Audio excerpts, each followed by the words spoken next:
Hello guys, what's up once again? Palaboy OFW here. So for today's vlog mga idol is magre-react lang tayo sa viral na video ngayon no ng isang riders at isang driver no.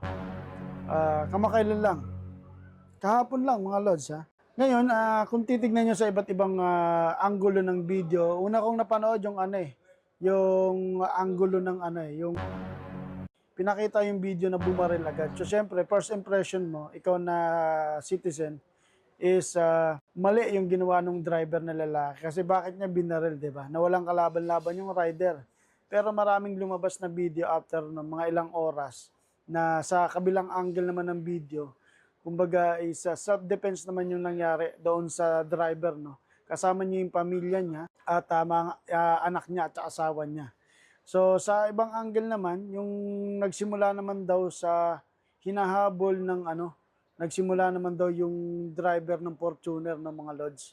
So iba-ibang kwento pero tingnan natin no, anong reaction ng mga kababayan natin or magbibigay lang ako ng konting reaction para sa akin, opinion ko lang to kung bakit nangyari yung mga ganong eksena no bilang isang tao. So doon na tayo sa kwento nun.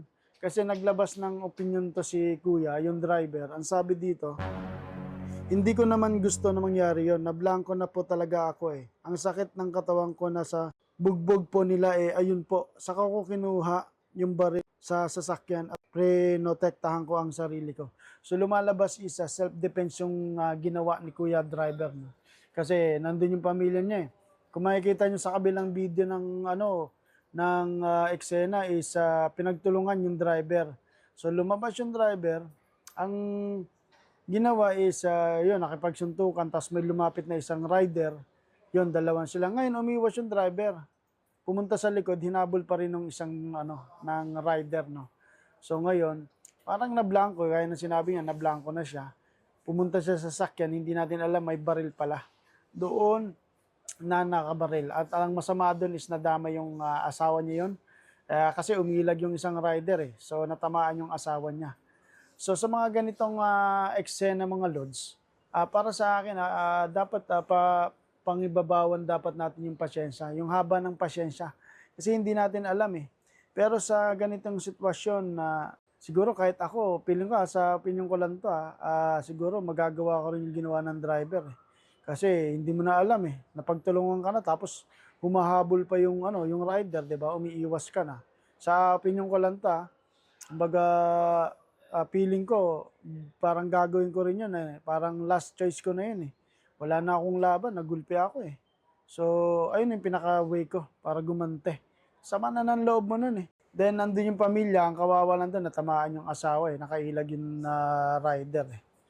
So, yung mga lumalabas naman iba pang kwento, sinasabi na makulit daw talaga yung mga rider na yon, talagang nampuprovoke, ng kakat, 'di ba? So, talagang manggigigil ka rin talaga. So, sa mga ganitong sitwasyon, dapat pahabain natin yung pasyensya natin. Napakainit ng mga ganitong eksena, no? Ang talo lang dito ni rider, gun ban ngayon sa Pilipinas, syempre eleksyon. Pwede siya talagang makulong. Tapos makakalusot siya sa siguro sa paggamit ng pagbaril, self-defense. Ayun, mapag-uusapan nila yan, magkakaso-kaso yan eh. Feeling ko makakalusot siya dun. Tapos sa mga rider naman, kung alam niyo na agrabyado kayo, huwag niyong gugulpihin yung driver.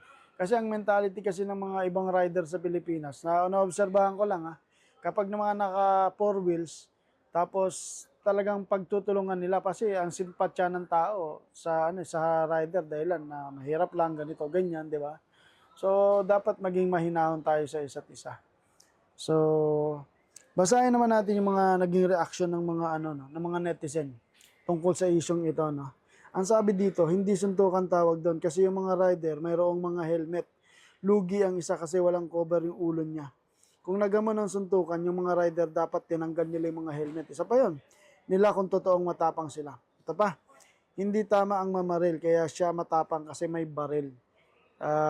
Opinion mo yan. Ito pa, pasok sa self-defense kasi kasama niya, mag-iina niya, tapos binigbog siya ng 3. Di siya lulusot sa gun ban. Ayun yung pinaka masakit doon, hindi siya lulusot sa gun ban. at nailabas niya nun. Pero hindi ko sinasabi na gumamit tayo ng baril kung hindi nyo kayang kontrolin yung mga sarili nyo. Pero sa mga ganong eksena, hindi ko na alam. So yun nga, magpasensyahan na lang tayo mga lods sa mga ganitong eksena. So wala, ganun talaga. Nangyari na ang mga dapat nangyari. Tapos, syempre, kaso-kaso na yan, tuloy-tuloy yan. Hanggat maaari talaga magpasensya tayo. Kasi may pamilya tayo, may mga anak na madadamay. At oras, trabaho, di ba? Ay, nako. Kailangan na maging mapagpasensya mga lodi. So, yun lang. Ingat sa lahat at maging mahinahon. Palaboy OFW here. PBK 2.0 kasama natin si Rapi Sam Steel and Brian Pantanal mga lods. Ikaw, ano ang opinion mo